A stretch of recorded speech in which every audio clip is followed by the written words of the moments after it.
Hello friends, new mini ব্লগে তোমাদের অনেক স্বাগত। এই দেখো বেরিয়ে পড়েছি একটা স্পেশাল জিনিস কিনতে, স্পেশাল গিফট, সারপ্রাইজ গিফট আমাকে দেওয়ার। এই দেখো সেই স্পেশাল গিফট, নিউ ফ্রিজ কিনছি।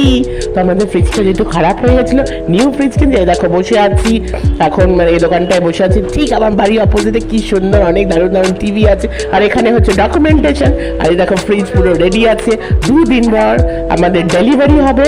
তো এখান থেকে সব আমরা ফাইন্যান্সে করে নিচ্ছি, হয়ে গেছে, ফ্রিজ কেনা হয়ে গেছে।